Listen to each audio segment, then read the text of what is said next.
Partai Buruh adalah partai kelas. Kami akan dedikasikan partai ini untuk kelas pekerja. Kami tidak akan berpikir yang lain-lain. Memang kami dedikasikan partai ini untuk kelas pekerja. Partai ini akan didedikasikan meminta kembali kepada seluruh kaum buruh, petani, nelayan, miskin kota, miskin desa, dan juga ibu-ibu jamu gendong, mama-mama pedagang sayur yang ada di Indonesia Timur, buruh migran, anak gelandangan, kaum pengemis, miskin desa, orang-orang yang terlantar, para pelaut, para pensiunan, guru-guru dan tenaga honorer. Kembalilah ke rumah. Go back home. Karena ini adalah kelas pekerja. Kita akan pastikan 3 prinsip negara kesejahteraan yang akan dibangun oleh Partai Buruh akan kita perjuangkan dengan sungguh-sungguh, akan kita tegakkan dengan sekuat-kuatnya, akan kita lakukan dengan sehormat-hormatnya demi Indonesia yang kita cintai.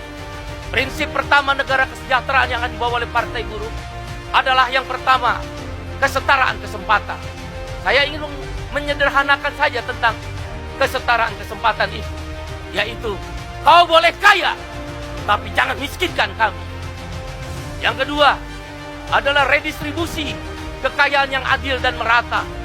Apa bentuk redistribusi kekayaan yang adil dan merata? Dalam 5 tahun Partai Buruh akan bekerja kalau Allah izinkan. Tuhan beri kesempatan, Sang Hyang Widi berkati kami masuk dalam parliamentary threshold. Kami masuk di parlemen 5 perjuangan jaminan sosial, yaitu haram hukumnya orang miskin di negara yang kaya, haram hukumnya orang kelaparan di negeri yang kaya. Kami akan dedikasikan jaminan makanan.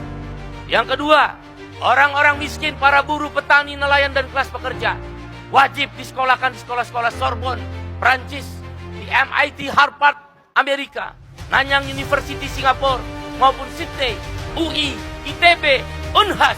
Karena kampus-kampus terbaik bukan hanya milik orang-orang kaya. Kampus-kampus terbaik adalah harus diisi juga oleh orang-orang miskin, oleh kaum buruh, kaum tani, kaum nelayan. Negara harus hadir dengan 20%. Kami akan sungguh-sungguh terhadap jaminan pendidikan, jaminan air bersih. Yang keempat, jaminan pengangguran. Ketika kita bekerja, buruh membayar pajak. Ketika kami menganggur, negara harus membayar asuransi pengangguran, unemployment insurance.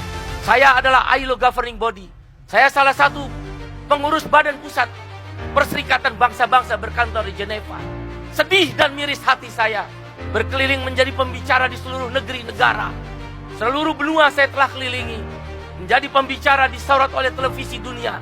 Tapi negara nomor 7 di dunia, upahnya hanya di bawah Vietnam dan negara-negara Kamboja. Tanah-tanah dirampas oleh korporasi. Tanah-tanah tidak dikembalikan kepada orang yang berhak. Land reform, reformasi adalah agraria, dan kedaulatan pangan adalah kebijakan Partai Buruh. Anti kepada impor, anti impor beras, anti impor garam, anti impor yang menyengsarakan petani dan nelayan. Land reform kami akan lakukan. Oleh karena itu, kami menyerukan kepada seluruh rakyat Indonesia, kaum buruh, petani, nelayan, go back home. Kembalilah pada Partai Buruh. Saya ingin mengutip apa yang dikatakan oleh Kiai Haji Agus Salim. Legend is legend. Para pemimpin Partai Buruh, legend is legend. Pemimpin memilih jalan untuk menderita. Panglima Besar Sudirman mengatakan, rakyat tidak boleh menderita, pemimpin harus siap menderita. Terima kasih. We are the working class. We are the working class. We are the working class. Partai Buruh. Partai Buruh. Partai Buruh.